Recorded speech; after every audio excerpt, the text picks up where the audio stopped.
Hello guys, most welcome on the channel. Uh, Today IP students, informatics practices, old course, Java and MySQL. You have to be attentive to learn how to solve new board question paper. अगर आप 90 plus 95 plus पाना चाहते हैं तो आपको पिछले कई सालों के बोर्ड के पेपर सॉल्व कर लेने होंगे. Then you will have a good confidence, and as soon as you sit in the examination hall, nothing to worry, everything will go on smoothly and well. आप बिल्कुल चिर परिचित रहेंगे अपने बोर्ड पेपर के पैटर्न से, तो आपको कोई चिंता की आवश्यकता नहीं होगी और फटाफट आप पेपर सॉल्व करके रख देंगे. तो फटाफट हम लोग वीडियो स्टार्ट करते हैं. आज का हम लोग 2017 का ये पेपर सॉल्व करने जा रहे हैं और इसमें जो जो टेक्निक बीच बीच में मैं डिस्कस करूंगा उस पर try to be very attentive and try to learn the tips. Let us start. So after this here, as I told you earlier also कि नेटवर्किंग और ओपन स्टैंडर्ड 10 नंबर का, जावा प्रोग्रामिंग HTML XML आपका 25 number का, relational database management system and MySQL 30 marks, IT application 5 marks, total 70, then practical 30 marks has become 100. अब पहला question आपका networking और open source software open standard से रहेगा 10 number का, जिसमें 4 पार्ट 1-1 नंबर के और 3 पार्ट 2-2 नंबर के. Java programming plus HTML XML, इसमें भी 4 पार्ट 1-1 नंबर के और 3 पार्ट 2-2 नंबर के, 10 नंबर. MySQL में भी इसी तरह से 4 पार्ट है 1-1 नंबर का और 3 पार्ट 2-2 नंबर के, 10 मार्क्स MySQL से होगा ये. और क्वेश्चन नंबर 4 जावा से होगा, जावा प्रोग्रामिंग से. Output, error correction, conversion from if two switch और स्विच टू इफ, या लूप से व्हाइल लूप में कन्वर्ट करना या किसी वेरिएबल कोई एक्सप्रेशन का कैलकुलेशन करना. और एक केस स्टडी रहेगा, GUI बेस्ड केस स्टडी, जिसमें आपको एक स्क्रीनशॉट दिया जाता है और उसके बेस पर आपको बहुत 3-4 पार्ट में प्रोग्रामिंग करनी होती है, जिसमें एक पोर्शन एक पार्ट क्लियर होता है, क्लियर करने के लिए कंट्रोल्स को, और एक एग्जिट करने के लिए. That is very easy. तो ये टोटल 15 मार्क्स का है आपका क्वेश्चन नंबर 4, जिसमें आपका 6 मार्क्स का जो है वो इंटरफेस आता है नेटबीन्स वाला. Then fifth question is MySQL queries based on single table, select, insert, update, delete and select command specially. And sixth question is MySQL table creation, identification of primary key, foreign key, cardinality, degree, इस पर based एक question. और उसके बाद आपको 3 queries दी होती हैं based on 2 tables, joining पर based, 10 marks. Seventh question is IT application related e-learning, e-governance, e-commerce, front end, back end, identification of GUI controls for the given purpose.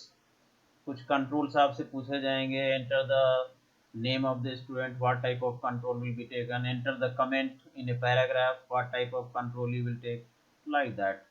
सो 7वें क्वेश्चन में आपका ये 5 नंबर का है. In that way you are getting total 70 marks, 30, 40, 50 and 20, 70 marks. Let us proceed towards the question paper. So question paper हमारा आप देख सकते हैं. Here is the question paper. जिसमें पहला क्वेश्चन है, how do computer networks reduce hardware cost of an organization, explain with the help of example. इसमें आपको एडवांटेज ऑफ नेटवर्किंग या नीड ऑफ नेटवर्किंग याद होना चाहिए. कई पॉइंट्स हैं उसमें, जिसमें से आंसर क्या है इसका, कि कहता है कि how can you reduce the hardware cost of an organization. तो जब आपके पास कंप्यूटर इंटरकनेक्टेड होते हैं तो there is no need of जैसे आप प्रिंटर इंस्टॉल करना चाहते हैं तो एक नेटवर्क पर एक प्रिंटर, आपके पास 20 कंप्यूटर हैं connected on the network, So then you can connect one printer there in place of giving a separate printer to all the nodes, all the users, 20 users on the network. आप उसमें एक printer install कर सकते हैं server पर, and every user, end user, whatever wants to print can be printed on the same printer one by one. So thereby it will be able to reduce the cost of hardware on the network. Similarly, any hard disk can be shared among number of users on a network, so that can also help in reducing the hardware cost on the network. So thereafter it is compare bus topology and star topology. Give example. सो बस topology आप जानते हैं कि इसका structure कुछ इस तरह का है, जिसमें सारे कंप्यूटर्स एक बस से, एक वायर से कनेक्टेड रहते हैं बस टोपोलॉजी में।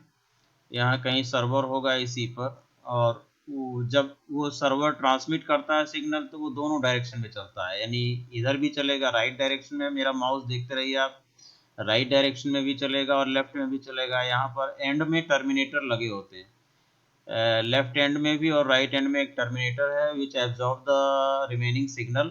तो सिग्नल जो है दोनों डायरेक्शन में चलता है, ढूंढता हुआ आईपी एड्रेस किस डेस्टिनेशन पर जाना है। तो वो जो है इधर चलेगा तो यहाँ एब्जॉर्ब हो जाएगा, since there is no any I mean computer after this, तो signal will be absorb on the end that is terminator.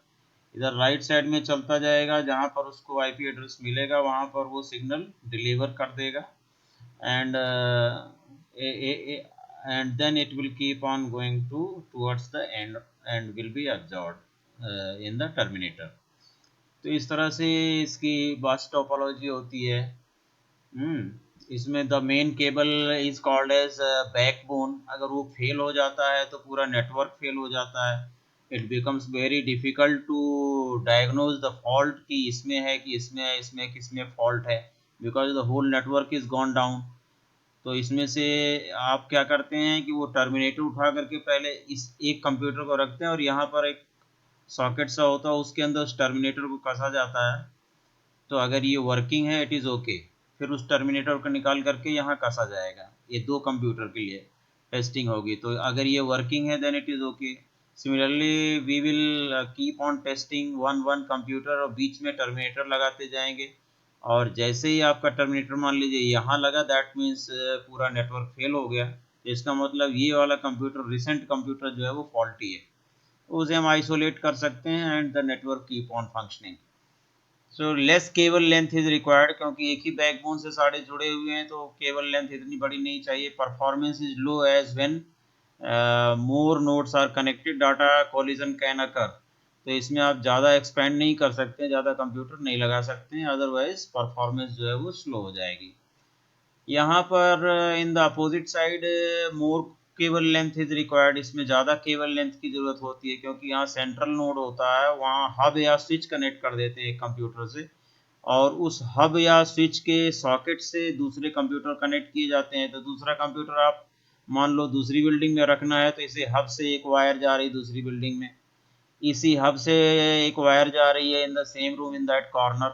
So like that, every computer on the star topology is directly connected to the hub or switch of the main central computer. That is why the cable length, more cable length is required in comparison of bus topology. तो इसी तरह से central hub जो है अगर fail हो जाएगा, जिससे सभी कनेक्टेड हैं, तो पूरा नेटवर्क तभी फेल होगा। और हर हर कंप्यूटर का मैंने बता दिया आपको, एक इंडिपेंडेंट केबल से कनेक्टेड होता है, तो it is more reliable than bus topology. Performance is high and no data collision can occur, because every computer is connected to one and only one, that is the central computer through hub और switch. तो यहाँ पर आपको 1 mark each for any 2 correct point of comparison note दिया गया। Full 2 marks will be allowed even if example not given.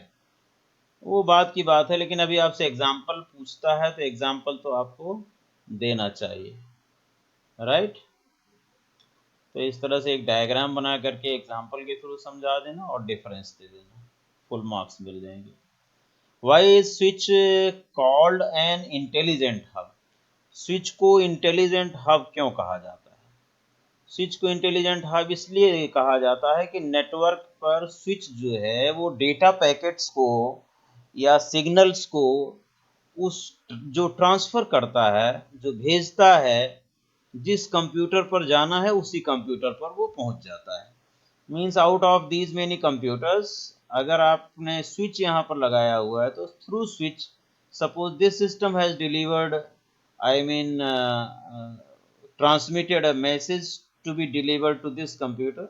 So through switch, the message will not go here and test whether it is to be delivered here. ये इस पर नहीं जा करके check करेगा कि हमें यहाँ डिलीवर करना है। Switch is intelligent device that will identify the IP address of the destination computer where the packet has to be delivered. Packet का मतलब होता है datagram और data packet, which is a bunch of bits and bytes. कोई 100 MB का data है तो उसे it is broken down into number of pieces called as data packet और datagram. तो एक एक डेटाग्राम जो है वो कम्युनिकेशन मीडिया पर ट्रांसमिट होता है towards the destination computer. Got it? तो हमारा स्विच जो है वो इंटेलिजेंट डिवाइस है। और हब जो है क्या करता है, हब से जो कनेक्टेड रहते हैं, हब जो है ब्रॉडकास्ट करता है। ब्रॉडकास्ट का मतलब इधर भी जाएगा सिग्नल, इधर के लिए भी जाएगा, इधर के लिए भी जाएगा, इधर के लिए भी जाएगा, हर जगह के लिए जाएगा।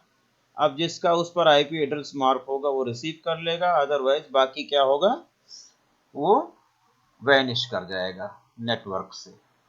So that will not be accepted by the computer because that is of no use of any other computer. When is repeater used on a network? Computer network पर रिपीटर का क्या इस्तेमाल है? सिग्नल जो ज़्यादा डिस्टेंस पर हमारा computer रखा होता है, दूर कनेक्शन करना है नेटवर्क पर, किसी कंप्यूटर को लाना है, तो उसमें सिग्नल्स वीक हो जाते हैं। जैसे जैसे डिस्टेंस बढ़ती है नेटवर्क पर किसी डेस्टिनेशन कंप्यूटर की, वैसे वैसे उसके सिग्नल्स वीक होते जाते हैं। यानी कि the strength of the signal is directly proportional to the distance of the receiving computer. तो इसलिए वहां पर बीच में हमें जो है रिपीटर लगा करके, repeater is a type of amplifier that give boost to the signal of the signals on the network. तो नेटवर्क पर वो सिग्नल को बूस्ट मिलता है, एम्पलीफाई हो जाता है, स्ट्रेंथ मिल जाती है, and signal propagate on the communication media to the destination computer and reaches over there as it is without any distortion and collision and any corruption. Incorrect signal नहीं, बल्कि करेक्ट सिग्नल जैसा deliver हुआ था, जैसा यहाँ से transmit हुआ था, उसी फॉर्मेट में वो डेस्टिनेशन कंप्यूटर को डिलीवर हो जाता है। तो रिपीटर जो है सिंपली क्या करता है, सिग्नल को एम्पलीफाई करके स्ट्रेंथ देता है ऑन द नेटवर्क लाइन। ना expand the following OSS and HTTP. OSS open source software होता है, HTTP hyper text transfer protocol होता है, आपको पता होगा। HTTP is related to hyper text transfer protocol. आप देखते हैं जब कोई वेबसाइट खोलते हैं, sometimes HTTP works behind and there it is written http//: www.msn.com like that. तो उसे कहते हैं hyper text transfer protocol. It is a type of protocol that transmits the hypertext data. It means whatever web pages you are transmitting through internet, that is going to another computer from a particular server. So that moves to the destination. This HTTP is responsible to, I mean, uh,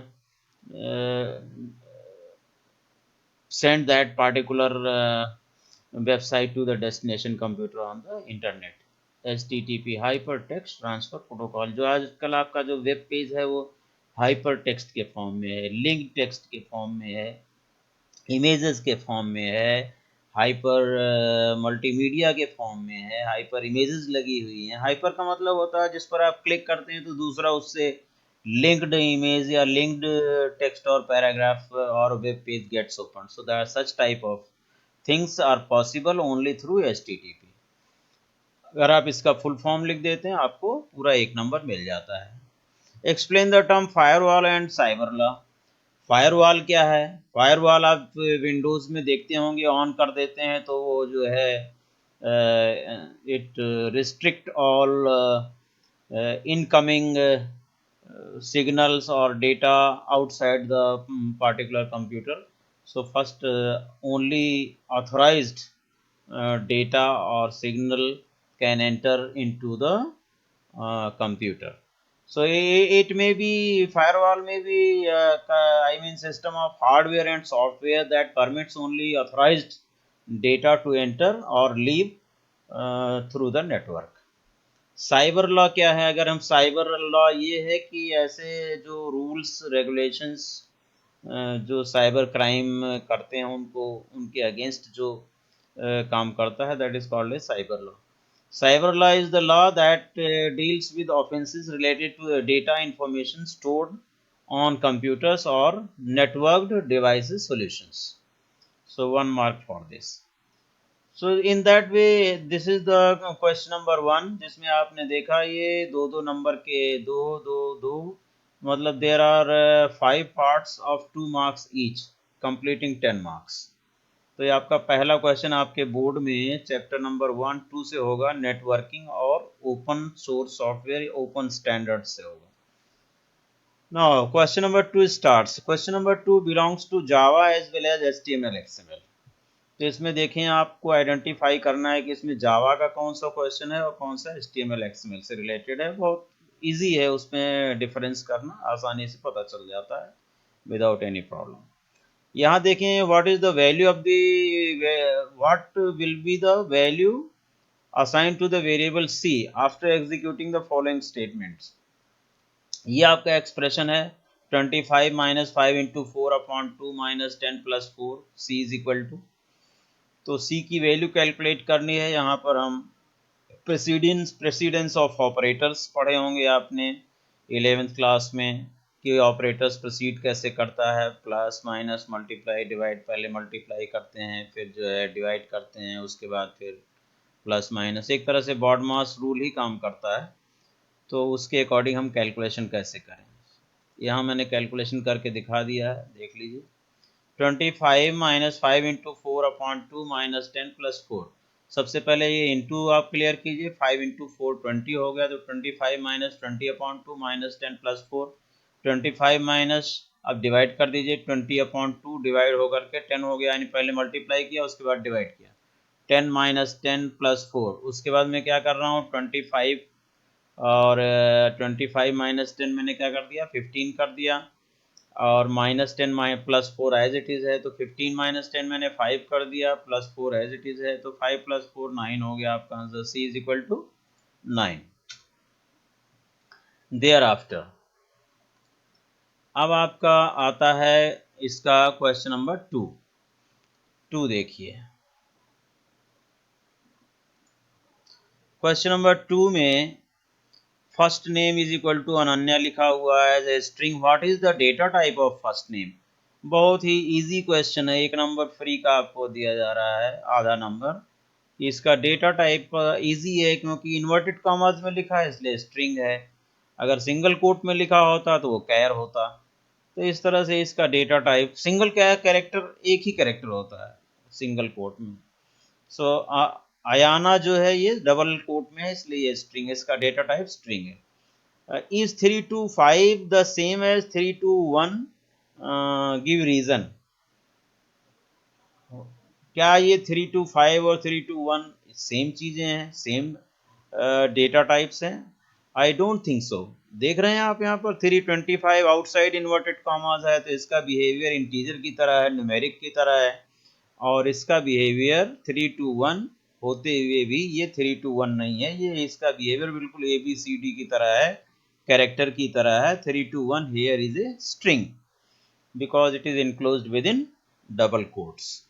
So this is a number or integer and this is string. Now another question is, Radhika changed the text property of a checkbox named J checkbox 1. Radhika ने text property को checkbox 1 कर दिया, करके उसको reading कर दिया. What changes if any will be reflected in its name property. तो इसके नेम प्रॉपर्टी पर कोई फर्क पड़ेगा क्या? नेम प्रॉपर्टी पर कोई फर्क नहीं पड़ेगा. अगर टेक्स्ट प्रॉपर्टी में चेंज किया जाता है तो name property does not change. Arya has typed D part. Arya has typed the following comments. Write the comments using another way. आपको आर्या ने जो है एक कमेंट लिखी है 2 लाइनों में. Single line comment double slash के साथ लिखते हैं. This is A comment spreading, फिर डबल स्लैश लगाया ओवर 2 लाइन्स, यानी कि 2 लाइन की कमेंट को आप एक साथ लिखना चाहते हैं. क्या कोई दूसरा तरीका है? It is a way to write single line comment. इसे हम सिंगल लाइन कमेंट इस तरह से लिखते हैं. और अगर हमें मल्टी लाइन कमेंट लिखना है, since the content is going in 2 lines, तो यहाँ पर मैं क्या करूंगा, मैं लिखूंगा slash star, this is A comment spreading over 2 lines, फिर स्टार स्लैश. यानी कि यहाँ आप देखिए ये दिख रहा है आपको, slash star then writing the comment. पूरा कमेंट लिखने के बाद स्टार स्लैश पर क्लोज कर दें. कितनी भी बड़ी लाइनों की comment, multiple line of comment can be written, इसीलिए इसको मल्टी लाइन कमेंट कहा जाता है. स्लैश स्टार से स्टार्ट कर दीजिए लिख करके, और keep on writing in multiple lines, as many lines as you want, then close it as at star slash. So this is the way how we can write multi line comment. Now ये आप पहचानिए क्या लिखा हुआ है. उसने लिख भी दिया क्वेश्चन में, गिवन बिलो HTML कोड. यहाँ देखिए HTML लिखा हुआ है, इसलिए ज्यादा सोचना नहीं है. Rewrite the correct code underlining all the corrections done. इसमें आपको कुछ करेक्शन करना है. वो करेक्शन क्या है, यू हैव टू आइडेंटिफाई. ध्यान दे दीजिए. OL type is equal to E. Type ordered list. Ordered list ये होती है, या तो सीरियल नंबर 1 2 3 4 में लिख सकते हैं, या रोमन में first second third fourth and so on इसमें लिख सकते हैं. जो लिस्ट ऑफ आइटम्स हैं they can be written on some sequences. ABCD पर आप लिख सकते हैं. First second third fourth Roman में लिख सकते हैं. न्यूमेरल्स अरेबिक न्यूमेरल्स में 1 2 3 4 5 पर लिख सकते हैं. सारे आइटम्स जो है, जैसे bake in oven for an hour 1, remove from oven 2, serve 3 पर आ जाएगा. लेकिन यहां पर 1 2 3 नहीं आएगा. टाइप इज इक्वल टू ए लिखा है, इसलिए ये ए पर, ये बी पर अपीयर होगा, ये आइटम सी पर अपीयर होगा. अब सवाल आता है कि ये स्टार्ट इक्वल टू डी क्या लिखा है. इसका मतलब वो चाहता है कि ये वाला आइटम ए बी सी पर ना होकर के डी से शुरुआत हो. That means D E F होना चाहिए. लेकिन start is equal to D लिखा नहीं जाता. स्टार्ट में हमेशा न्यूमेरिक वैल्यू दी जाती है, अल्फाबेटिक वैल्यू नहीं दी जाती है. तो उस हिसाब से अगर मैं देखूं तो यहाँ पर अगर आप ये चाहता है चौथे नंबर से लिखना, तो मेरा चौथा कैरेक्टर आपका डी से शुरुआत होना चाहिए. यहाँ से डी ई एफ से शुरू होना चाहिए. So I will write start is equal to 4 in place of D, क्योंकि स्टार्ट जो पैरामीटर है इसका, स्टार्ट एट्रीब्यूट जो है OL टैग का, it requires numeric parameter, numeric value. इसलिए यहाँ पर स्टार्ट इज इक्वल टू क्या होगा, 4 होगा. ये इसमें एरर है. यहाँ आप देख सकते हैं स्टार्ट इज इक्वल टू 4, ये एरर है, इसे अंडरलाइन कर देना. और एक चीज देखिए, यहाँ पर OL की एंडिंग नहीं की गई है. OL को एंड किया जाएगा स्लैश OL लगा करके लास्ट में, ending tag. So this is the error. 2 errors हैं, इनको करेक्ट कर लेंगे. Start is equal to 4 end slash OL पर इसे इस टैग को एंड किया जाएगा. Now explain the meaning of the following statement with the help of example. अब एक एग्जाम्पल देना है. क्या, tags are not predefined in XML. XML में टैग्स प्री डिफाइंड नहीं होते हैं. इसका मतलब हम XML में अपने ओन टैग्स क्रिएट कर सकते हैं. We can create our own tag. This is the quality of XML कि हम अपने टैग बना करके उसके अंदर डेटा कैरी कर सकते हैं. तो यहाँ देखिए इसने एग्जाम्पल दिया है कि to store name, the tag name will be used. सामने एक टैग नेम लगाया और एंड में स्लैश नेम लगा करके उसके बीच में अमित को क्या किया है, डाल दिया है, बाइंड कर दिया है, इसके बीच में एनक्लोज कर दिया है। इस तरह से अगर आप लिखें क्लास टैग और बीच में लिख दें 12th A, फिर क्लास टैग को स्लैश क्लास से क्लोज कर दें। इस तरह से आप जो डाटा जिस तरह का रखना चाहते हैं उस तरह के टैग बनाए जा सकते हैं। और टैग क्रिएट करने के लिए XML में एक CSS फाइल बनानी पड़ती है, कैस्केडिंग स्टाइल शीट। उसमें सभी टैग्स की डेफिनेशन होती है जो आप डिफाइन करेंगे, और जो टैग आपने CSS फाइल में डिफाइन किया है वही टैग आप XML डॉक्यूमेंट में इस्तेमाल कर सकते हैं। Now G part. Name two properties and two methods that are common in text field and label. अच्छा, इस क्वेश्चन नंबर 2 में आप देख रहे होंगे E और F पार्ट दो दो नंबर के, ये एक तो HTML से पूछा गया और एक XML से पूछा गया है। यानी out of 10 marks in question number 2, ये 4 marks are being given to HTML and XML and 6 marks for Java. Sometimes it is only 2 marks for HTML or XML and rest 8 marks for Java. So थोड़ा variation रहता है। Now name two properties and two methods that are common in text field 1, text field and JLabel. JLabel और text field में दो method और दो properties जो common है उसे बताइए। तो ऐसी properties background, foreground, font, text, ये सारी प्रॉपर्टीज कॉमन होती है मोस्ट ऑफ द कंट्रोल्स। तो इसमें भी ये दो प्रॉपर्टीज कॉमन होंगी। तो जी पार्ट आपका प्रॉपर्टीज, कॉमन प्रॉपर्टीज में any two properties can be written, say background, enabled, font, foreground, text. And then method, method में आपका गेट टेक्स्ट, सेट टेक्स्ट सबसे अच्छा मेथड है, उसे आप लिख सकते हैं। ऑलमोस्ट सभी कंट्रोल्स में ये कॉमन है। मेथड में आप set background, set enabled, set editable, set text, gate text, all these any two method can be written. So in that way question number 2 is over with 10 marks. 10 number question number 2 का complete हुआ। Third question में आ जाइए। What is the relationship between SQL and my SQL. SQL एक structured query language है which is part of my SQL. My SQL is a RDBMS software. MySQL एक relational database management software है which allows to issue SQL queries to the server to access database, जो कि आपको SQL query के through database को access कराने का permission देता है।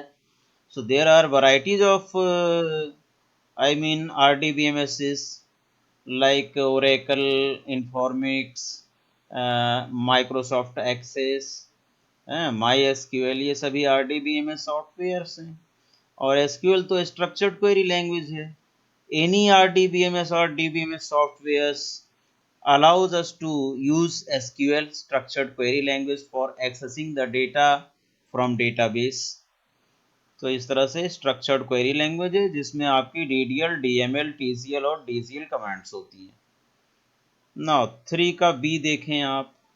सी question number 3B। Write SQL statement that gives the same output as the following SQL statement but in keyword के साथ। तो ये जो आपका यहाँ पर आउटपुट लिखा हुआ है, ये कमांड लिखी है, sorry, select name from student where state is equal to VA, इसी चीज को इन कीवर्ड का यूज करना है। क्या लिखोगे? Select name from student where state in के बाद ब्रैकेट में सिंगल कोट या डबल कोट में VA लिख दीजिए, like this it is written here, select name from student where states in VA। Got it? Now let us proceed to part C of third question.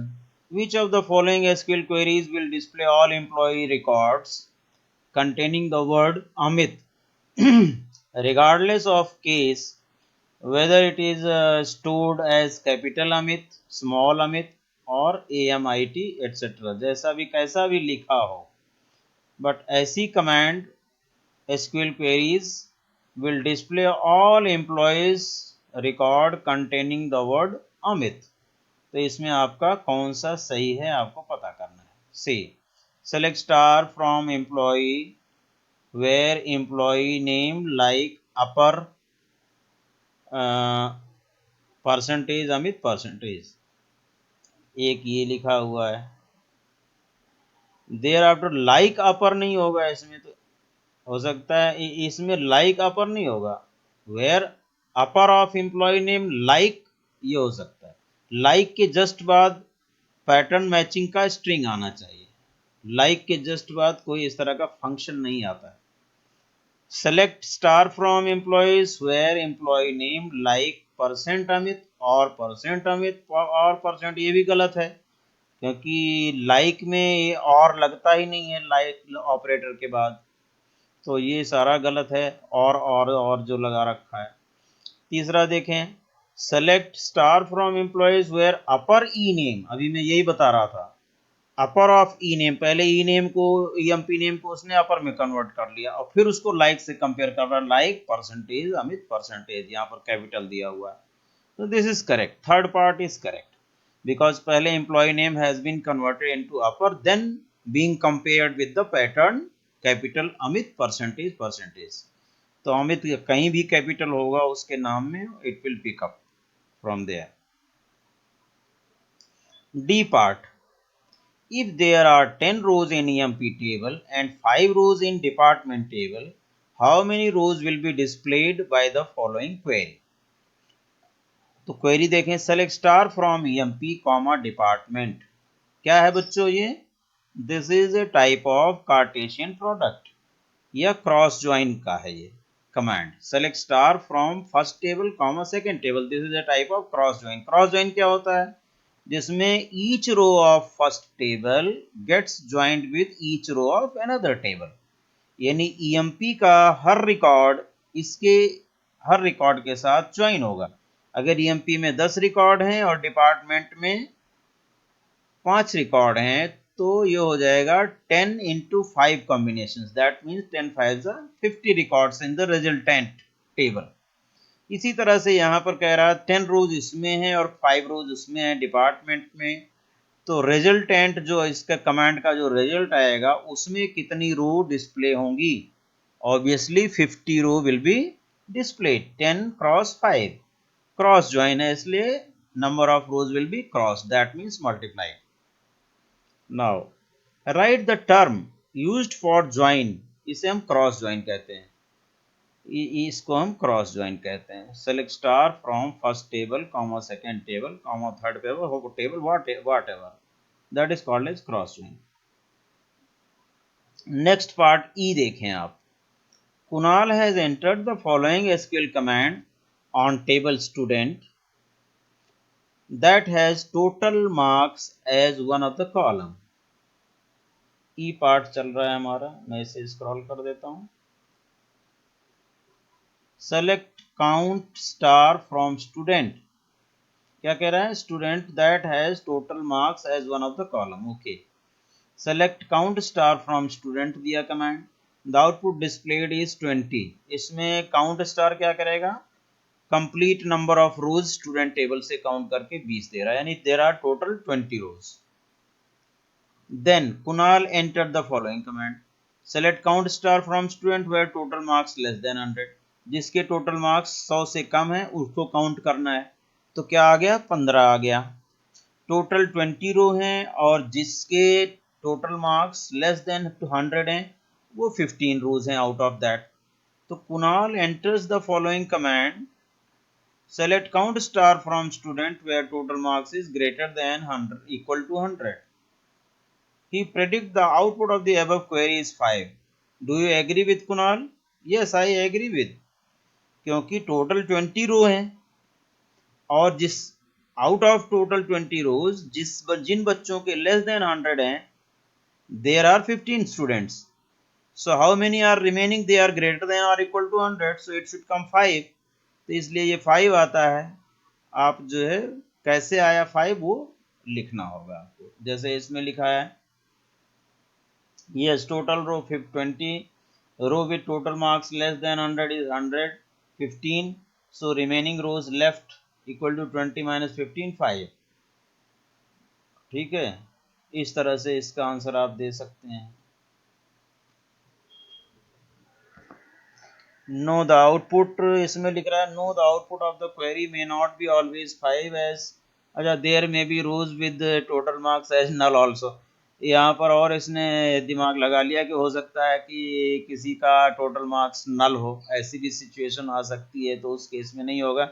दोनों answer सही माने गए हैं from the side of CBSE. अगर बच्चा ये भी लिखता है no the output of the query may not be always 5 because there may be some rows having total marks null, और एक बच्चा कहता है कि नहीं जो बाकी बचा वो जो है 5 रिकॉर्ड जो है वो that is for greater than equal to 100. So both the answers are being accepted from the side of CBSE. Next देखिए F part. In a hospital, patients are allowed to allocated to wards. A database named hospital is created. One table in the database is ward with ward ID, ward name, number of beds as columns and ward ID as primary key. ये है आपका question. अब कहता है कि right another suitable table that could expect to see in hospital database with 3 suitable columns identifying primary key and foreign key.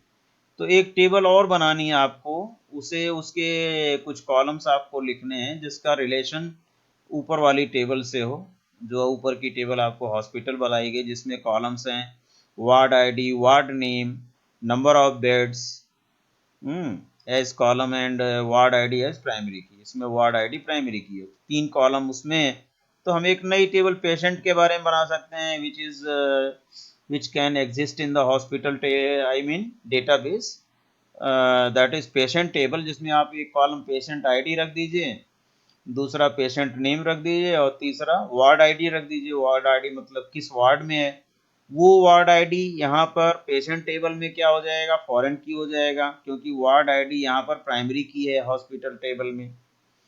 तो अगर आप उसे पेशेंट टेबल में दिखाएंगे तो वो फॉरेन की हो जाएगा, और पेशेंट आईडी आप लिख रहे हैं वो प्राइमरी की हो जाएगा पेशेंट टेबल का. Here you can see patient table हो सकती है जिसमें कॉलम जो है पेशेंट आईडी, पेशेंट नेम और वार्ड आईडी हो सकता है, where patient ID is primary key and ward ID is foreign key. Got it? Foreign की और प्राइमरी की डेफिनेशन आपने पढ़ी होगी क्योंकि मैं पहले पढ़ा चुका हूं DBMS में. Now given below is department table. यहाँ पर डिपार्टमेंट टेबल दी गई है. 101 department code admin, 102 reception, 103 personal. Now set auto commit equal to 0. Update department, set department name is equal to office where department name equal to admin. क्या किया, auto commit 0 है, अपने आप commit नहीं होगा. Department name को office बना दिया जिसका डिपार्टमेंट नेम एडमिन होता है, मीन्स एडमिन वाला जो है वो ऑफिस बन गया.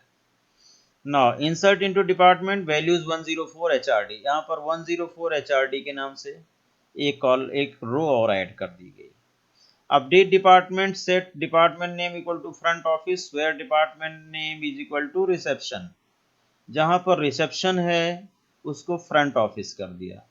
तो यानी कि हमारे पास क्या हो गया, इस समय एडमिन की जगह ऑफिस हो गया, रिसेप्शन की जगह front office, 103 personal and 104 HRD. ये हो गया यहाँ पर. इसके बाद ये कमिट कर देता है. So commit means these 4 rows have become permanent. Commit after commit. अब क्या करता है, delete from department where department name is equal to front office. अब ये डिलीट कमांड इशू करता है किसका, फ्रंट ऑफिस का. फ्रंट ऑफिस कौन सा था, which was front office, front office जो हमारा रिसेप्शन था उसको बना दिया था, इसको 102 को. तो उसको डिलीट करता है, फिर कहता नहीं roll back. Roll back means undo हो जाए. तो दैट मीन्स यहाँ पर जो आपका फ्रंट ऑफिस लगाया था वो अनडू करने के लिए कह रहा है। सी व्हाट विल हैपन, क्या ये अनडू होगा? क्योंकि एक बार अगर वो कमिट हो जाता है तो ट्रांजैक्शन एंड हो जाता है, उसके बाद फिर कोई चेंज पॉसिबल नहीं है। तो यानी कि ये लाइन, इन दोनों लाइनों का कोई इफेक्ट नहीं होगा, डिलीट नहीं होगा और रोल बैक का भी कोई मतलब यहाँ पर नहीं है। Select star from department. Now आपका ये हो जाएगा 101 ऑफिस, 102 यहाँ पर फ्रंट ऑफिस हमने कर दिया था, 103 पर्सनल, 104 एचआरडी। ये आप जो डिलीट करने की कोशिश कर रहे थे फ्रंट ऑफिस को, that will not be done since once you commit the transaction is terminated. Transaction खत्म हो जाता है कमिट के बाद। तो कमिट और रोल बैक दोनों ट्रांजैक्शन को एंड करता है। तो ट्रांजैक्शन जब एंड हो गया तब ट्रांजैक्शन की स्टेप डिलीट करने का कोई तुक, there is no question for that. यहाँ आप देख लीजिए, the same output is being given. Department name, office, front office, personnel, HRD. Now your big question of Java appears here, fourth question. Third question is over. Third question belongs to HTML. Fourth question आपका आता है सामने, what is the write the values of C and D after execution of the following code. In codes को execute करके आपको C और D की value निकालनी है। देखिए A equal to 1, B equal to 2, C D declare किए गए हैं। तो C equal to plus plus B, plus plus B का मतलब बी को पहले इंक्रीज करो फिर सी में असाइन कर दो। 2 में 1 प्लस किया तो सी की वैल्यू 3 हो गई। D is equal to A assign करो फिर ए को अपडेट कर दो बाद में। ए प्लस प्लस बाद में है ना, पोस्ट फिक्स है plus plus, so that will be updated later. First assigned, तो ए की वैल्यू पहले असाइन कर दीजिए आप। ए की वैल्यू 1 है तो सी में चला गया 1, और फिर ए अपडेट हो करके what was a earlier, earlier A was 1, अब ए हो गई 2 और डी हो गया 1। सी प्लस प्लस, सी को एक बढ़ा दिया गया।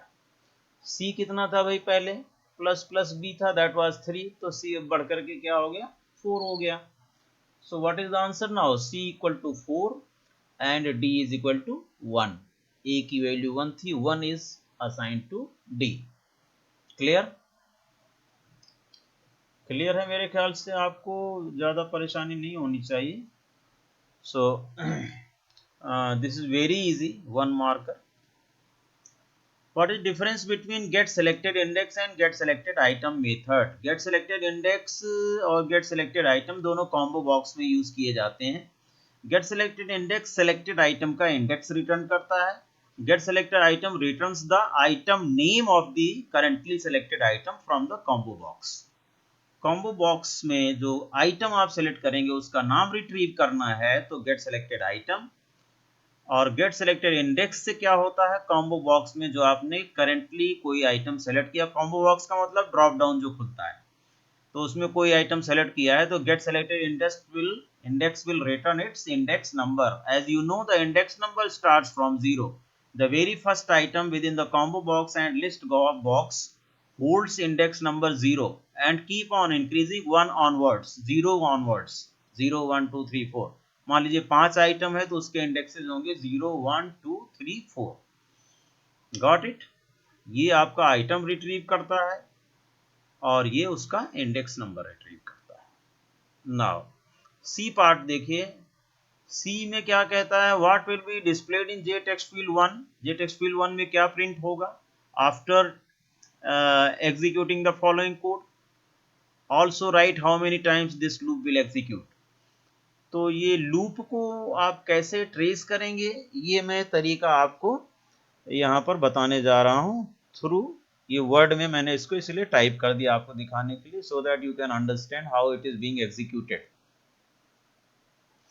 Now a equal to 5, a की वैल्यू 5 मैंने लिख ली, b इक्वल टू 2, b की वैल्यू 2 लिख ली। While b is not equal to 0, b is not equal to 0, yes b is 2 not equal to 0, इसलिए यहाँ ट्रू हो गया।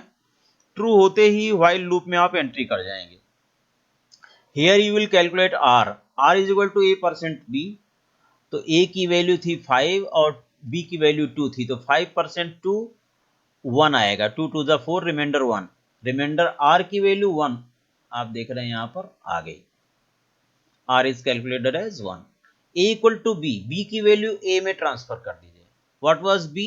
B was 2, 2 is being transfer to A, तो ए की value current हो गई 2, और b is equal to R, और r की वैल्यू b में डाल दो।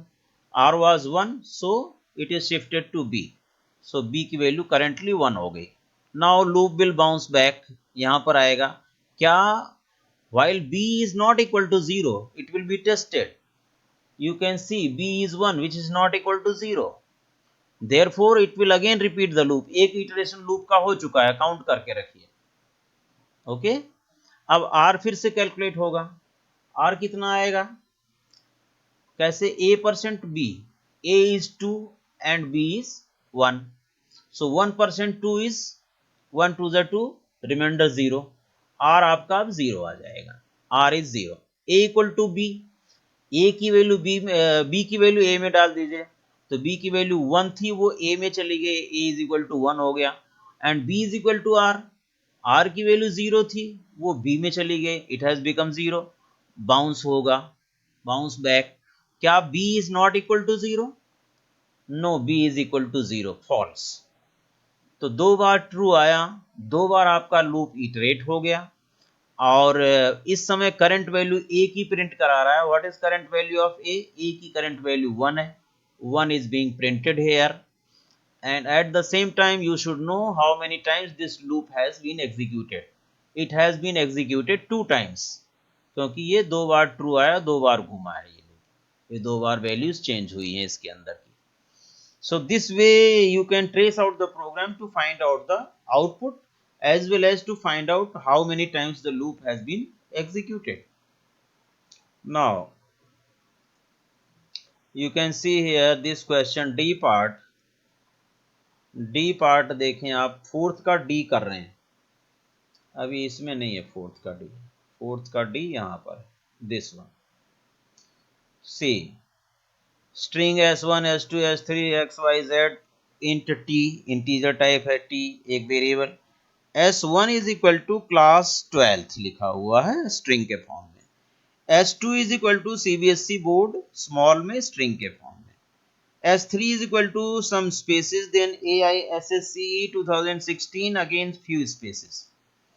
Now x is equal to s1 dot substring 5,8, s1 dot substring 5,8, s1 देखें ये है, इसमें से 5वीं पोजीशन से 8वीं पोजीशन तक जाना है, 8वां स्टॉपिंग इंडेक्स है, 5वां स्टार्टिंग इंडेक्स है, तो यानी 5 6 7 ये आपको निकालना है, 0 1 2 3 4 5 6 7, 5 6 7 मीन्स XII, ये आपका निकलेगा, इससे आपका निकलेगा स्मॉल में XII, that will be the value of x, right.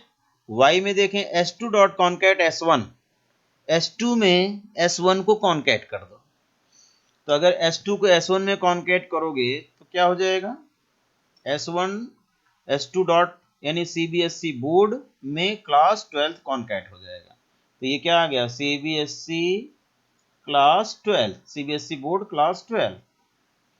Now z क्या कहता है, s3 डॉट ट्रिम, ट्रिम क्या करता है, फ्रंट के स्पेसेस हटा देगा और बैक के स्पेसेस हटा देगा, the actual string is AISSCE 2016, this will be the value of z, t is equal to z dot length, अब t जो है क्या करेगा, z की लेंथ निकालेगा, z में क्या आया, AISSCE 2016, इसमें नंबर ऑफ कैरेक्टर्स काउंट कर लो, 1 2 3 4 5 6 7 8 9, 9 कैरेक्टर्स, और t इज इक्वल टू 9, तो यहाँ आप देख सकते हैं आंसर की x is equal to 12, y is equal to CBSE board class 12, z is equal to AISSCE 2016, t is equal to 9। तो इस तरह से आप सभी वेरिएबल्स को कैलकुलेट करके उसकी वैल्यू दे देंगे, then you will get full marks.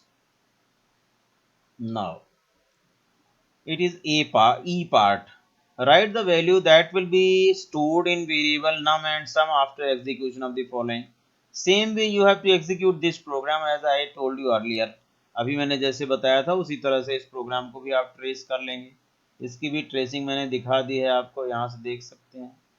C sum equal to 0, num equal to -2, 0 और -2 नोट कर लिया।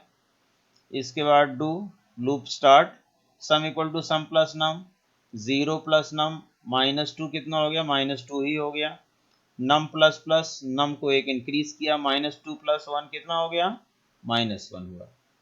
बाउंस बैक डू पर आया, sum equal to sum plus num, sum कितना था, दैट वाज -2, -2 और में प्लस -1 ऐड करेंगे तो -3 हो जाएगा। नम प्लस प्लस -1 में प्लस प्लस मतलब एक प्लस किया तो 0 हो गया। While num is less than 1, अभी नम जो है क्या आपका लेस देन 1 है, 0 is less than 1, correct true है ये, इसलिए फिर एक बार बाउंस होगा। Sum equal to sum plus num, sum कितना था, -3 था और नम 0 था, -3 + 0 -3, ठीक है। और नम में एक प्लस हुआ तो 0 + 1 1 हो गया। क्या अब यहाँ पर क्वेश्चन क्या है, कंडीशन क्या है, व्हाइल नम लेस देन 1, क्या नम लेस देन 1 है, क्या 1 लेस देन 1 है, no, false. Loop terminated. What is the current value of num and sum at that time after termination? Sum की current value -3 है, इसलिए हमने लिख दिया sum equal to -3 and num is equal to 1. This is the current value of num. So in that way ये आपका हो गया इस तरह से। Now यहाँ देखें एक प्रोग्राम दिया गया है करेक्शन के लिए। इंटीजर काउंटर इक्वल टू 0, यहाँ पर इंटीजर लिखा हुआ है, इंट होना चाहिए। फॉर नम इक्वल टू आई, नम कोई वेरिएबल डिक्लेयर नहीं है, एक एरर यह है, तो यहाँ पर आप फॉर के बाद int num is equal to I भी नहीं हमारे पास, इसलिए हम लोग क्या करें, व्हाट टू डू, एक आई यहाँ डिक्लेयर कर दो, int I is equal to something greater than 1 कर दो जिससे लूप चल सके। तो int I great equal to हमने क्या कर दिया, int I is equal to 5 दे दिया। अब num is equal to 5, num greater than और इक्वल टू 1 ट्रू, फिर नम एक कम होगा, कहाँ तक, 5 से 1 की तरफ, 5 4 3 2 1। इफ, तो यहाँ भी एरर थी, int num is equal to ये नहीं थी, और यहाँ int I is equal to 5 मैंने इंसर्ट किया है, missing line. If I percentage num is equal to 0, यहाँ पर इफ के साथ आपको यहाँ ब्रैकेट भी लगाना पड़ेगा, because in Java we have to put the expression in bracket, so here it should be a bracket, इसे ब्रैकेट में होना चाहिए, इसे आप पूरा अंडरलाइन करेंगे। whatever corrections you are making that will be underlined, जिस तरह से मैं कर रहा हूँ in the board exam also, you in one side make a table, in one side you write incorrect program, in another side you can write correct program, wherever correction has been made underline it so that examiner can view it and give the marks accordingly. So if I percentage num, यहाँ पर single equal to है, condition है ये, इसलिए यहाँ पर double equal to 0 लिखा जाएगा and that will be in bracket, so this is the error. Counter is equal to counter plus 1, no error. If का ये करली ब्रैकेट है, ये लूप का करली ब्रैकेट क्लोज हो रहा है, ओपन हो रहा है, so that's all about this correction. तो इस तरह से आप किसी भी इनकरेक्ट प्रोग्राम को करेक्ट भी करके दिखा सकते हो। Now let us move to the big program, that is what, कौन सा प्रोग्राम है ये, आपका GUI इंटरफेस रिलेटेड प्रोग्राम, जिसमें आपको 3 पार्ट्स में ये प्रोग्राम दिया जाता है प्रोग्रामिंग करने के लिए। Miss Angela works as a programmer in a bus tour company named Heritage Experiences. Group of people come and reserve seats. There are 3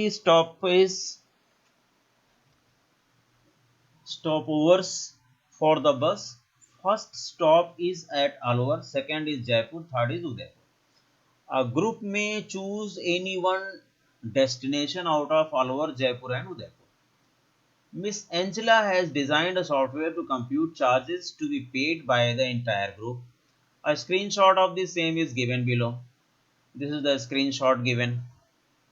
ABC company, number of people कितने जा रहे हैं, group traveling to Alwar, Jaipur और Udaipur, frequent traveler group, इसको कुछ concession होगा, that will be written in the question.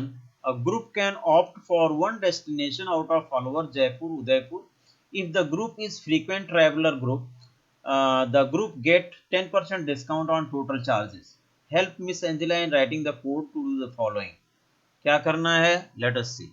After selecting appropriate radio button में अलवर और जयपुर और उदयपुर है, and check box if required.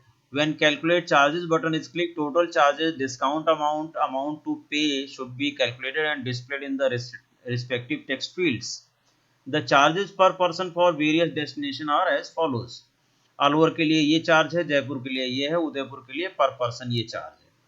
Total charges are obtained by multiplying number of people in group with amount per person. Exactly. हर एक आदमी का जो किराया लग रहा है उसको नंबर ऑफ पर्सन से मल्टीप्लाई करके अमाउंट निकाल लेंगे. अगर वो फ्रीक्वेंट ट्रैवलर है तो उसका हम 10% क्या करेंगे? लेस कर देंगे. Discount will be given 10% off the total charge, otherwise discount is 0. Amount to be paid is total charge minus discount amount. So let us see the coding. यहाँ से देखें, हमने एक डबल टोटल इक्वल टू 0 ले लिया. Double का D small होना चाहिए, डेटा टाइप है. डेटा टाइप का डबल का डी स्मॉल होता है. ये एरर है यहाँ पर, इसे ठीक कर लीजिएगा. डबल का डी स्मॉल होना चाहिए. If radio button 1 is selected, अगर रेडियो बटन 1 सेलेक्ट किया है तो क्या कर रहा है? Total is equal to 200 into integer dot parse in text field 2 dot get text. Text field 2 में क्या है? ये नंबर ऑफ पर्सन्स हैं. तो नंबर ऑफ पर्सन्स को यहाँ पर इंटीजर डॉट पार्सिंट इकट्ठा ले लिया है. आप चाहें तो इसे ब्रेक कर सकते हैं कि ऊपर लिख सकते हैं integer dot parse int J text field 2 dot get text X में डाल दीजिए, एक्स इज इक्वल टू या double X is equal to. तो यहाँ लिख सकते हैं total is equal to 200 into X, ऐसा लिख सकते हैं. या यहीं पर इन्होंने सीधा किया है solve. else if radio button 2 dot is selected. इस selected मेथड सबको पता है. it returns either true or false if selected. अगर ये selected है true रिटर्न करता है, नहीं तो false रिटर्न करता है. कुछ बच्चे यहाँ पर इस selected double equal to true भी लिख देते हैं, तब भी गलत नहीं है. अदरवाइज उसे लिखने की जरूरत नहीं है. क्या? J radio button 2 dot is selected empty bracket double equal to true, right. Then also ये 500 के हिसाब से मल्टीप्लाई कर दिया. 500 into integer dot parse int J text field 2 dot get text. Else if J radio button 3 dot is selected, then total is equal to 900 into integer dot parse int J text field 2 dot get text. और क्या किया? Total को has been placed in the J text field 3. J text field 3 में total has been placed. Now discount के लिए हमने एक variable लिया, double discount comma net, 2 variables declared. This is net amount, this is discount. Discount कब आएगा? When this is clicked. तो यहाँ पर लिखा if check box 1 dot is selected then discount is equal to 0.10 multiplied by integer dot parseInt into J text field 3 dot get text. इस amount पर discount मिलेगा आपको. तो इसको आपने लिख दिया इंटीजर डॉट पार्सिंट, या यहाँ पर ये डायरेक्ट इंटीजर डॉट पार्सिंट लिया जा रहा है, इसको किसी वेरिएबल में होल्ड करा सकते हो. I mean y is equal to integer dot parseInt j text field 3 dot get text करके फिर यहाँ पर discount is equal to 0.10 that is 10% into y कर सकते हो, right. else discount equal to 0. j text field 4 में हमने discount place कर दिया. net is equal to total minus discount. Total आपका ये डिस्काउंट आ गया, ये टोटल आया था, total minus discount net calculate हो गया. The value of net has been placed to J text field 5 by writing the command J text field 5 dot set text inverted comma plus net. यहाँ पर इस line को दूसरी तरीके से भी आप लिख सकते हैं. J text field 5 dot set text क्या लिख सकते हैं आप? अगर नेट की वैल्यू डबल है तो double dot to string bracket में नेट, ऐसा भी लिख सकते हैं. Double dot to string bracket में नेट. और एक लिख सकते हैं क्या? String dot value of bracket में नेट. 2 तरीके और हैं इसको लिखने के. अगर एग्जाम में पूछ लिया जाए तो आप लिख सकते हैं क्या लिख सकते हैं? I can show you. J text field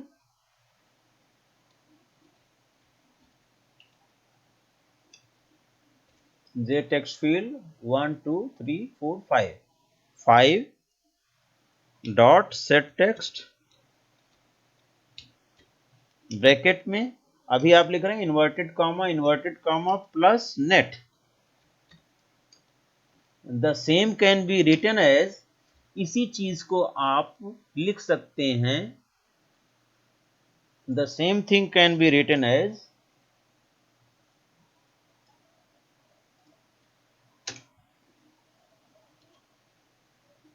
यहां पर आप लिख सकते हैं, अगर नेट डबल टाइप है डेटा में, नेट का डेटा टाइप डबल है, you can write capital DOUBLE, यहां पर डबल क्लास है, डॉट टू स्ट्रिंग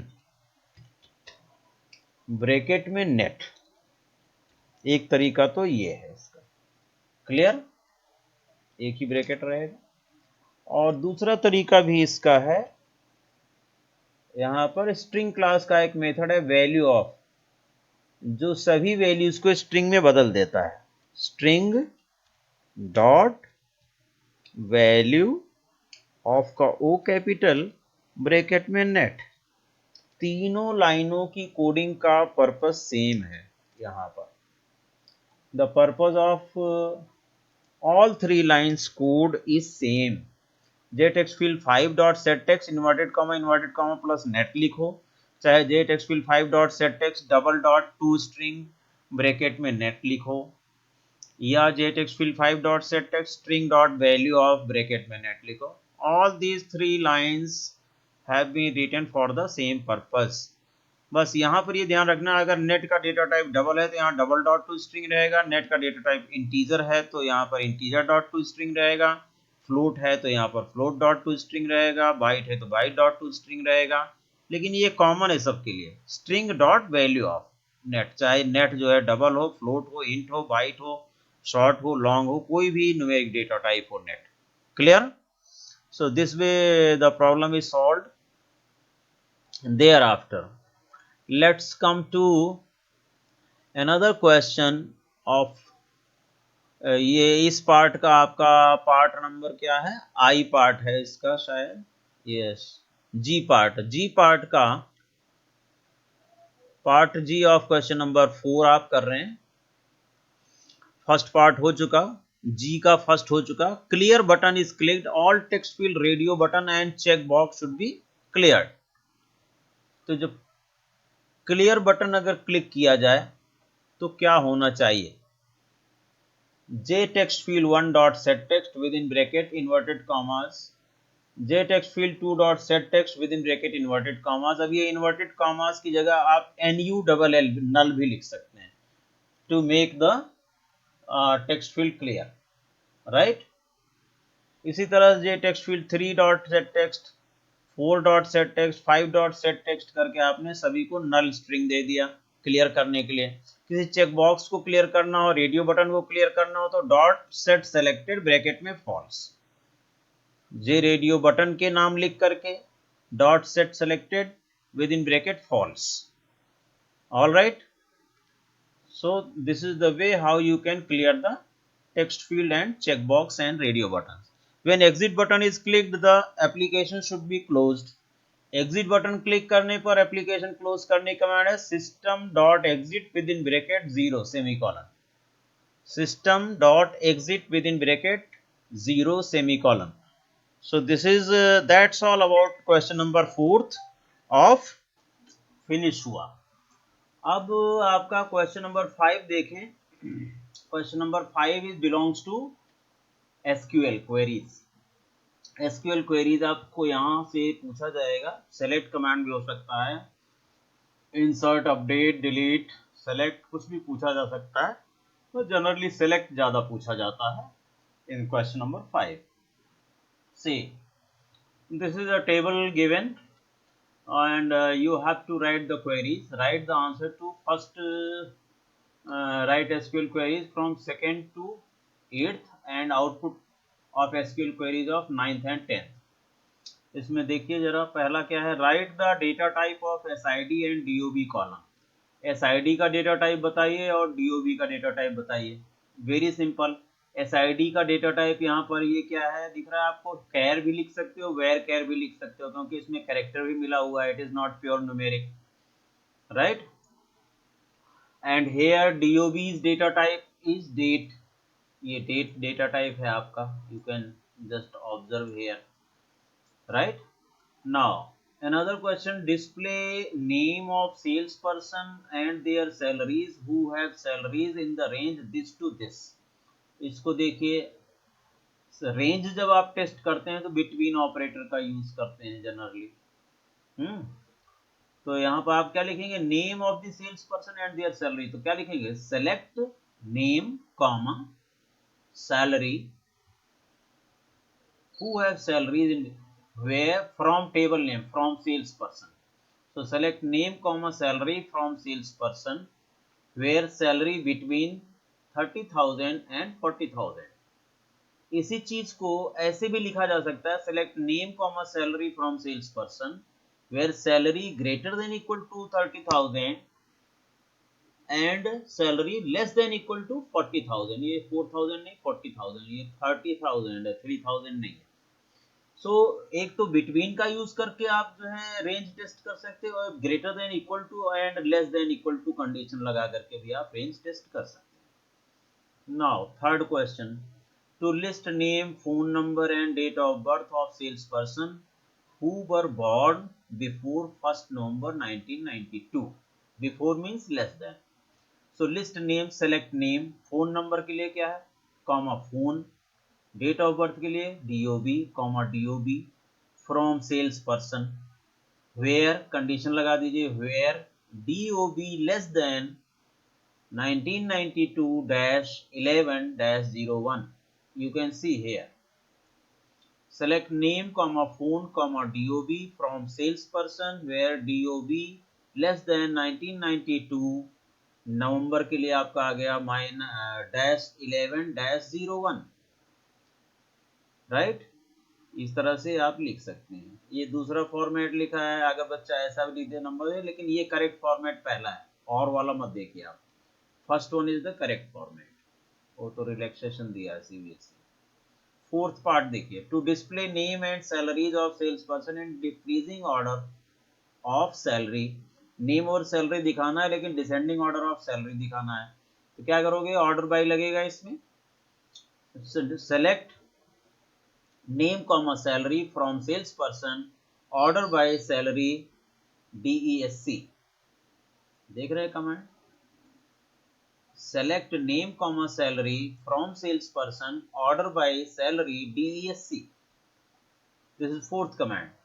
फिफ्थ देखें, to display area in which sales person are working, duplicate area should not be displayed. आपको वो area दिखाना है जिसमें सेल्स पर्सन जो है वो काम कर रहे हैं, लेकिन डुप्लीकेट एरिया नेम नहीं आना चाहिए। तो एरिया के लिए हमारे पास क्या है, एरिया नाम है, north should appear 1, south should appear 1, should not be repeated. तो आप इसके लिए एक कीवर्ड आपने पढ़ा था डिस्टिंक्ट, तो select distinct area from sales person, select distinct area from sales person, this should be the command. यहाँ देखिए, राइट। इसके बाद आपका सिक्स्थ कमांड देखिए, to display SID name along with salaries increased by 500, increase ₹500 is only to be displayed and not to be updated in the table। कह रहा है कि आप SID दिखाइए, नेम दिखाइए और सैलरी 500 बढ़ा करके दिखाइए, डिस्प्ले कीजिए। You have to display not to update, यानी आपको अपडेट कमांड का इस्तेमाल नहीं करना है, डिस्प्ले करने के लिए सेलेक्ट कमांड का ही इस्तेमाल करना है। स्केलर एक्सप्रेशन लिख देंगे यहाँ पर। इसके लिए select SID comma name comma salary plus 500 from sales person. Very simple, select SID, here is the command, select SID name comma salary plus 500 from table name sales person। thereafter seventh command देखिए, seventh command में to display area along with number of sales person working in that area, हर area में कितने लोग काम कर रहे हैं वो दिखाना है। अब इसमें काउंटेड तो कुछ है नहीं कि कितने लोग काम कर रहे हैं, तो आपको एरिया पर ग्रुप बनाना है और काउंट फंक्शन का इस्तेमाल कर देना है। एग्रीगेट फंक्शन काउंट और ग्रुप बाय यूज किया जाएगा, ग्रुप बाय एरिया लगाएंगे आप। सो सेलेक्ट एरिया, जिस पर आप ग्रुप बना रहे हैं पहले वही करें, select area comma count star from sales person group by area. तो ये डिस्प्ले क्या करेगा, एरिया नॉर्थ, नॉर्थ में 2 लोग हैं, काउंटिंग हो रही है तो 2, उसके बाद साउथ, साउथ में 1 है तो 1, 2 है तो 2, ईस्ट में 1 है तो 1, ऐसे जो है काउंट करके आपको दे देगा। एरिया नेम लिखेगा, उसके बाद उसकी काउंटिंग, क्योंकि एरिया पर ग्रुप बना दिया। यहाँ देखें अपने टेबल में एरिया नॉर्थ, नॉर्थ 2 बार आ रहा है, तो नॉर्थ जो है नॉर्थ के सामने 2 काउंट करेगा, साउथ, साउथ 2 टाइम्स, साउथ के सामने 2 बार काउंट करेगा, ईस्ट, ईस्ट के सामने 1 बार काउंट करेगा, तो दिस विल काउंट और ग्रुप बन जाएगा एरिया पर। How many times that particular area existing, वो ग्रुप से निकाल लेगा। Now, eighth part, to display name of salesperson who have the word Kumar anywhere in their name.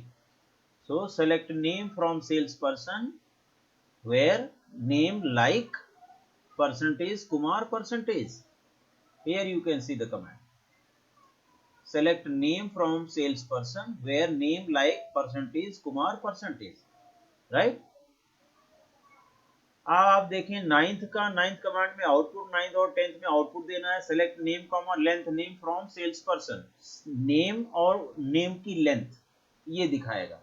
तो अमित कुमार में कितने कैरेक्टर हैं काउंट करके लिखना है, दीपिका शर्मा कितने कैरेक्टर काउंट करके लिखना है, विनय श्रीवास्तव 15, कुमार मेहता 11, रश्मि कुमार 12। इस तरह से each name and its length in the form of number of characters. Next is select area count star, वही कमांड दे दी है जो आपने यहाँ ऊपर लिखा था। From sales person group by area, लेकिन इसमें हैविंग लगा दिया, having count star greater than 1, यानी कि एरिया सेलेक्ट करेगा, काउंट स्टार करेगा, जो एक से ज्यादा जिसका काउंटिंग है वही डिस्प्ले करना है। दैट मीन्स हमारा नॉर्थ और साउथ डिस्प्ले होगा, ईस्ट नहीं डिस्प्ले होगा क्योंकि ईस्ट में 1 काउंटिंग है। So it is displaying north 2, south 2, east 1 आता वो नहीं आएगा, because it is condition implemented here, group by area having count star is greater than 1, right? Condition can be put on the aggregate functions also, not only grouped column. This way you have completed question number 5. Now question number 6 and 7 is left. Let us see sixth question. ABC Event Management Company requires data of events that are to be organized. Write a SQL query to create a table event with the following structure. अब यहाँ पर sixth question में ये structure है, इसको आपको table create करनी है। क्रिएट टेबल सबको आती है, very simple it is. Create table event, event ID integer primary की, इंटीजर प्राइमरी की भी लिख सकते हो आप सिंपली विदाउट बिट्स। आप चाहें तो इंट ब्रैकेट में कोई बिट्स भी डाल सकते हैं, बट यहाँ पर बिट्स नहीं दी गई है तो you can simply write integer primary key, comma. Next line पर आ जाइए, event space varchar 50, comma, date event space date, comma, num performers space integer, उसके बाद ब्रैकेट क्लोज सेमीकोलन। यहाँ देखिए क्रिएट टेबल इवेंट ब्रैकेट में ये सारे स्पेसिफिकेशन देते हुए उसके बाद bracket close semicolon. Now come to the main question. अभी मेन क्वेश्चन इसके बाद होगा। एक दो टेबल दी गई है वर्कशॉप और पार्टिसिपेंट्स, आप ऑब्जर्व कीजिए table, you can just observe the table. In first table workshop, workshop ID, title, number of speakers, mint for and fee. In second table participant ID, name, workshop ID. See workshop ID 552 is missing in the table workshop. workshop में कह रहे हैं कि 552 miss कर रहा है, 552 यहाँ पर नहीं है। Is there any discrepancy or something not correct? Give reason for your answer. तो यहाँ workshop ID 551, 552 is not there, 553 is there, 554, 556, तो उससे हमें कोई फर्क नहीं पड़ता, भी देयर इज नो डिफरेंस। अगर वहां पर कोई डिस्क्रिपेंसी नहीं है, क्योंकि आईडी यहाँ पर 551, 552, 553 जरूरी नहीं कि सीक्वेंस में हो, यूनिक होना जरूरी है। Workshop ID need not to be that it should be in sequence, everything should be there, but it is necessary that every for each row it should be unique and which is there. 551, 553, 554, 556 unique है, तो इसमें कोई भी कमी नहीं है। Now after this workshop 551 is present twice in the table participant. Participant table में 2 बार work क्या आ रहा है, 551 आ रहा है, यहाँ वर्कशॉप आईडी में 551 551। Is there any discrepancy, give reason for your answer. देखिए ये यहाँ पर फॉरेन की है workshop ID, since it was a primary key here, तो प्राइमरी की में इसकी वैल्यू यूनिक होनी चाहिए, जो आपकी रिलेटेड चाइल्ड टेबल है उसके अंदर ये रिपीटेबल है, रिपीट हो सकता है। सो प्राइमरी दिस फॉरेन की can be repeated but primary key cannot be repeated in primary table. Foreign key can be repeated in the child table, in the related table. So there is no any discrepancy in this question. Now let us come to your 3 parts जो joining वाले हैं, joining of 2 table। पहला देखें, to display name of participants along with workshop title for only those workshops that have more than 2 speakers. Display name of participants, name of participants कहां से आएंगे, name of participants यहां से आएंगे, participant table से name, and along with workshop title, workshop title पहली table से आएगा, यानी 2 टेबल से डाटा आ रहा है, ज्वाइन करना पड़ेगा for those having more than 2 speakers. So see the command, select name comma title, name from second table, title from first table, इसलिए दोनों टेबल को फ्रॉम में सेलेक्ट करोगे, फ्रॉम पार्टिसिपेंट कॉमा वर्कशॉप। अब इन दोनों टेबल को पहले ज्वाइन करो क्योंकि डाटा 2 टेबल से ले रहे हो, तो ज्वाइन करने के लिए प्राइमरी की एक का फॉरेन की उसके बेसिस पर ज्वाइनिंग होती है। तो where participant dot workshop ID is equal to workshop dot workshop ID, workshop में भी वर्कशॉप आईडी है, इसमें भी है, तो दोनों टेबल का क्वालिफाइड नेम से इसको इक्विवेलेंट टेस्ट कर दिया जाएगा। This is called a join condition. Table दोनों ज्वाइन हो जाएंगे, then only the data from 2 tables can be brought into the query. And number of speaker greater than 2, ये फिल्टर कंडीशन है, एंड के साथ इसको जोड़ दिया गया। तो पूरी कमांड आपकी बन गई, select name comma title from participant comma workshop where participant dot workshop ID equal to workshop dot workshop ID and number of speaker greater than 2। और करके ये लिखा हुआ है, please go through this also, जो और करके लिखा हुआ है उसको आप देख लेंगे, कोई खास चेंज नहीं है। Alright, select participant dot name, जहां पर पार्टिसिपेंट यहाँ नेम सीधा लिख रहा था, वहां क्वालिफाइड नेम लिख रहा है टेबल नेम के साथ डॉट लगा करके, पार्टिसिपेंट टेबल से नेम। वर्कशॉप डॉट टाइटल, इसका मतलब वर्कशॉप टेबल से टाइटल। फ्रॉम पार्टिसिपेंट वर्कशॉप, बाकी सारी कमेंट सेम है, यही 2 चेंज किया उसने, नेम और टाइटल को क्वालिफाइड नेम लिख दिया, जिस टेबल से वो डिस्प्ले करा रहा है उस टेबल का नाम। और अगर इनका एलियस चेंज कर देते हो आप टेबल्स का, पार्टिसिपेंट का एलियस पी कर दिया, वर्कशॉप का एलियस डब्ल्यू कर दिया, तो आप क्या करेंगे, select P dot name comma W dot title. Now P is referring to participant table and W is referring to workshop table. तो जहां आप टेबल का नाम लिखते थे वर्कशॉप और उसका नाम लिखते थे क्वेरी में डब्ल्यू वर्कशॉप वाली टेबल का, तो वहां पर आप पी और डब्ल्यू का इस्तेमाल करेंगे। Select p dot name comma w dot title from participant space p, participant को एक रेफरेंस दे दिया p, वर्कशॉप का एलियस डिफाइन कर दिया w। जहां आप लिखेंगे वेयर, जहां लिखते थे आप पार्टिसिपेंट डॉट वर्कशॉप आईडी, वहां लिखेंगे p dot workshop ID equal to where you were writing workshop dot workshop ID, there you will write w dot workshop ID. And number of speaker में भी आपने W लगा दिया, W dot number of speaker greater than 2। So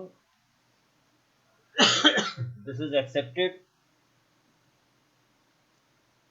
now another command, to display participant ID, participant name, workshop ID for workshop meant for senior manager and junior manager. यहां से देखिए, select participant ID, name, workshop ID from participant and workshop. यहाँ participant ID और name ये second table से आ रहा है, और वर्कशॉप आईडी जो है वो फर्स्ट टेबल से आ रहा है, या सेकंड से मान लीजिए। From workshop and participant, where, इसको वेयर से ज्वाइन कर दिया, participant dot workshop ID equal to workshop dot workshop ID, and meant for equal to senior manager और meant for equal to junior manager.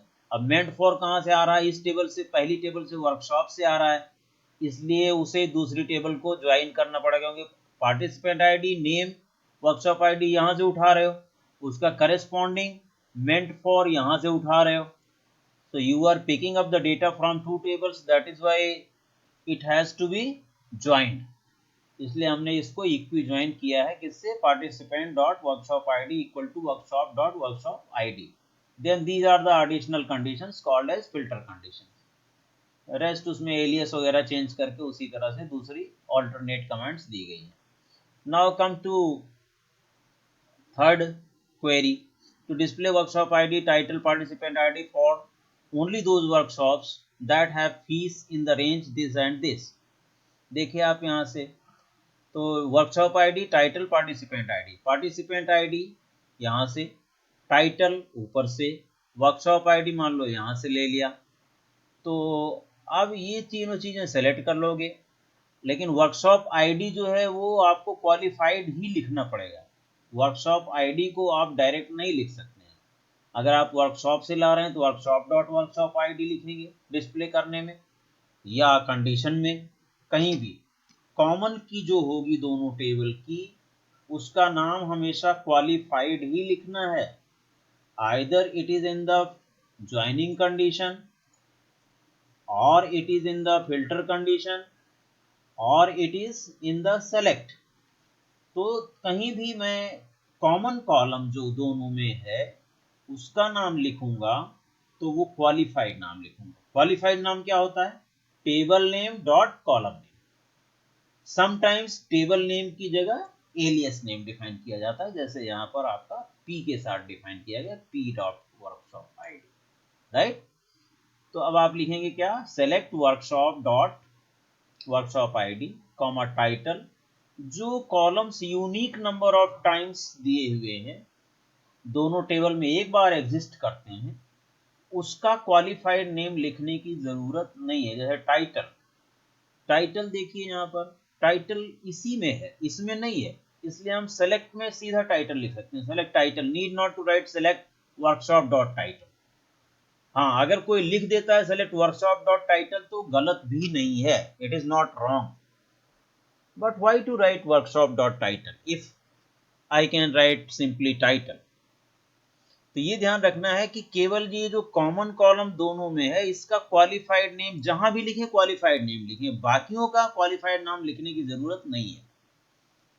इसका नाम जहां लिखोगे वर्कशॉप आईडी, उसे लिखोगे वर्कशॉप डॉट वर्कशॉप आईडी। इस वर्कशॉप आईडी को कहीं यूज करोगे कमांड में तो लिखोगे पार्टिसिपेंट डॉट वर्कशॉप आईडी। नम स्पीकर लिख को आपको वर्कशॉप डॉट नम स्पीकर लिखने की जरूरत नहीं है, वर्कशॉप डॉट मेंट फॉर लिखने की जरूरत नहीं है, वर्कशॉप डॉट फीस लिखने की जरूरत नहीं है। Only direct name of the columns can be referred. तो यहाँ हमने ये सेलेक्ट कर लिया, टाइटल, पार्टिसिपेंट आईडी सेलेक्ट कर लिया, फ्रॉम पार्टिसिपेंट कॉमा वर्कशॉप दोनों टेबल दे दिया, दोनों टेबल को ज्वाइन कर दिया, where participant dot workshop ID equal to workshop dot workshop ID, and करके एडिशनल कंडीशन डाल दो। जैसे इन्होंने लिखा and workshop dot fee, workshop dot fee लिखने की जरूरत नहीं है, एंड सीधा फी लिखो, and fee between 5000 and 8000, simple. So these are 3 commands, 2 marks each. ये बहुत ही इंपॉर्टेंट पक्की हैं, 2 नंबर की 3 कमांड आपकी 6 मार्क्स देती हैं। तो ज्वाइनिंग आप ठीक से कर लीजिएगा, joining of 2 table, very very important, so please do it carefully। Now 7th question is from IT applications, define e-governance। सभी को पता है आजकल के टाइम में using technology to deliver government services is e-governance। List 2 advantage of e-governance to a disabled person। disabled person के लिए 2 advantage क्या है, they get access to government related information online without having to travel long distances। they become aware of the opportunities schemes especially meant for them। तो ये advantages and there are many more advantages, you have to prepare those advantages. Hardly इसमें 2 number या 1 number का आता है, तो आपको उसी के अकॉर्डिंग प्रिपेयर करना है। Now, here purpose is written and you have to find out which control will be used for the purpose. List box, combo box, text field, text area, radio button, check box, label, command button में से कौन सा control किस purpose के लिए आप use करेंगे। पहली चीज ये बहुत इजी है, ये 2 मार्क्स का half marks each. To enter name obviously text field, to enter email ID भी आपका टेक्स्ट फील्ड में आ जाएगा। To allow user to choose any one membership duration out of 1 month, 3 month, 6 month, 1 year, तो यहाँ पर आप कई ऑप्शन में से एक सेलेक्ट करना चाहते हैं, तो you can go for radio button और you can go for combo box. दोनों का आप लिख देंगे तब भी आपका चलेगा, इधर रेडियो बटन और combo box, both are correct.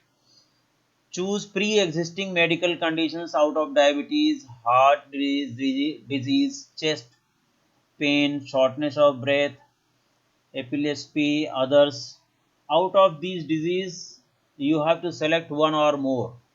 So, for selecting one or more options, we should go for list box or check box. So, this way you will get 2 marks. It is very simple to get 2 marks. Just write the appropriate control for the purpose. And then 2 marks का एक part होता है और एक 1 mark का part होता है out of e-governance, e-learning and e-commerce, और front end and back end also sometimes being asked. तो इस तरह से आपका क्वेश्चन नंबर 7 5 मार्क्स का कंप्लीट हुआ। फिर से मैं समराइज कर देता हूँ। Question number 1 belongs to networking and open standard. Question number 2 belongs to Java and HTML XML, 10 marks.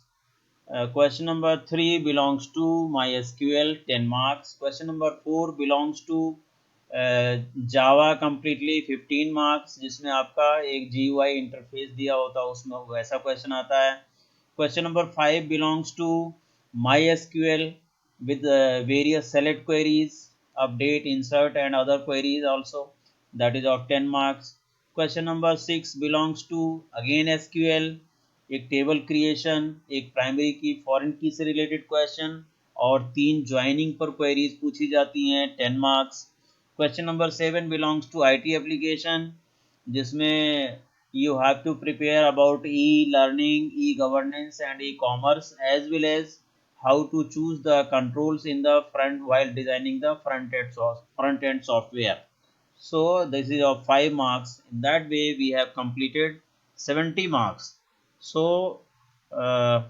इस तरह से हमारा एक ये सैम्पल पेपर कंप्लीट होता है। And now that's it. Thank you very much for maintaining the patience.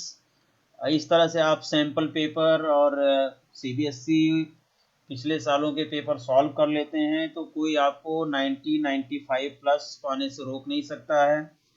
If you have liked the video, please like, share and subscribe the video and send to your colleagues. इसको आप ज़्यादा से ज़्यादा share कीजिए, like कीजिए, subscribe कीजिए, अपने दोस्तों को भेजिए। Thank you very much for your patience. Thank you.